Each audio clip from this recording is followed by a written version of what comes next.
আজকে পেশোয়ারি বিফ, সাথে ছিল সাদা পোলাও, আর এখানে ছিল 3-4 রকমের ভর্তা। আসসালামু আলাইকুম এভরিওয়ান, কেমন আছেন? অজিহাস কিচেন অ্যান্ড ব্লগের পক্ষ থেকে নতুন আরেকটা ব্লগ ভিডিওতে আপনাদেরকে স্বাগতম। আপনারা সবাই কেমন আছেন? আশা করছি সবাই ভালো আছেন, আমরাও ভালো আছি আলহামদুলিল্লাহ। তো এখানে বড় বোন 4 রকমের ভর্তা পাঠিয়ে দিল, এইটাই আমি প্লেটে সার্ভ করে নিচ্ছিলাম। আর আজকে অনেক দিন ধরে ভাবছিলাম যে পেশোয়ারি বিফ রান্না করব আর সাথে পোলাও। আজকে যেহেতু হাতে একটু সময় ছিল, ভাবলাম যে তাই রান্না করে ফেলি।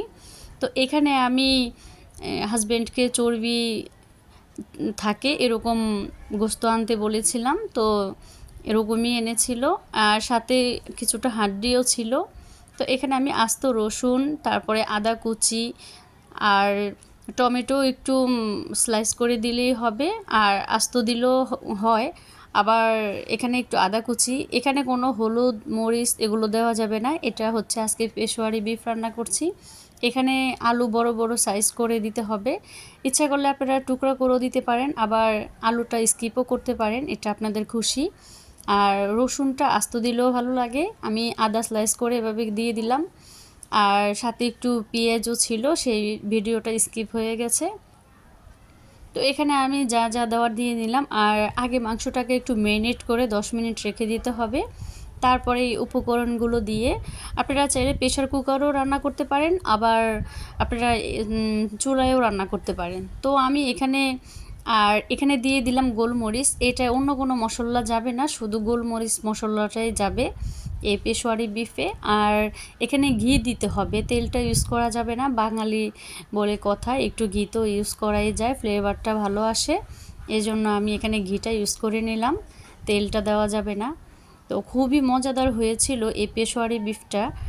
আর আসলে আমাদের এভাবেই খাওয়া উচিত। এখানে তেল ঝাল মশলা সব কিছুই একদম কম, সীমিত, ঝাল নেই বললেই চলে। আমাদের এভাবেই খাওয়া উচিত। বাহিরের দেশ কান্ট্রিগুলোতে মানুষ এভাবেই খায়, এটা স্বাস্থ্যের জন্য খুবই ভালো। আমরা বাঙালি, আমরা এভাবে খেতে পারি না, তবে আমাদের শরীরে অনেক সমস্যা হয়, স্বাস্থ্যের জন্য ভালো না। আর বেশি মশলা যুক্ত গ্যাস্ট্রিকেরও প্রবলেম হয়, কোষ্ঠকাঠিন্যের প্রবলেম হয়। তো এভাবেই খাওয়াটা আমাদের মনে হয় উচিত। বাহিরের দেশে যারা ভালো এভাবে করে খায় তারা সবসময় ভালো থাকে, সুস্থ থাকে। তো এখানে আমি সাদা পোলাওটা রান্না করে নিচ্ছিলাম। আর প্রেশার কুকারে পেশোয়ারি বিফটা আগে রান্না হয়ে গেছে। আমরা আসলে পোলাওটা আসলে সবাই রান্না করতে পারি, তবে যারা নতুন ব্যাচেলার, যারা নতুন গৃহিণী, সংসার জীবন শুরু করেছে, তাদের জন্য এই ধরনের ভিডিওগুলো খুবই হেল্পফুল হবে।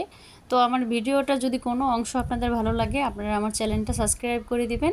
আর ভিডিওটা টাইমলাইনে শেয়ার করে রাখতে পারেন, তো যখন খুশি তখন দেখতে পারেন। তো দেখা গেছে আমার ভিডিওটা ভালো লাগলে লাইক কমেন্ট করবেন, শেয়ার করবেন। আর নতুন নতুন ভিডিও পেতে আমার চ্যানেলের নোটিফিকেশন অন করে রাখবেন, তাহলে ভিডিও আপলোড করার সাথে সাথে আপনাদের কাছে চলে যাবে।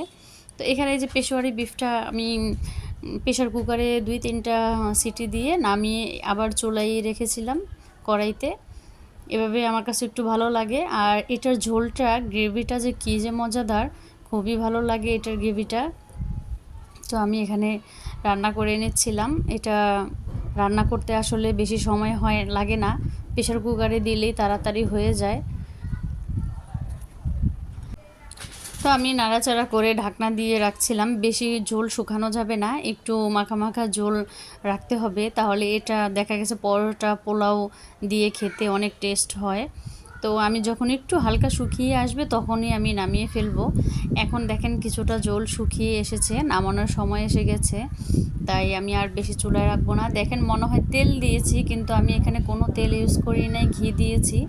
এত সুন্দর একটা ফ্লেভার এসেছে। এই যে ফাইনালি আমার তরকারিটা হয়ে গেছে, এখানে আমি নামিয়ে এখন সার্ভ করব।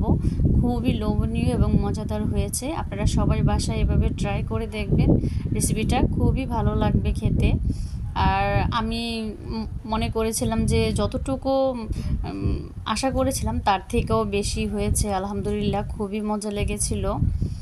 আর এটা আপনারা নান রুটি গ্রিল যখন হয় তখন নান রুটি দিয়েও খেতে পারেন, পরোটা দিয়ে, রুটি দিয়ে, পোলাওর সাথে সব কিছু দিয়ে এটা আপনারা খেতে পারেন।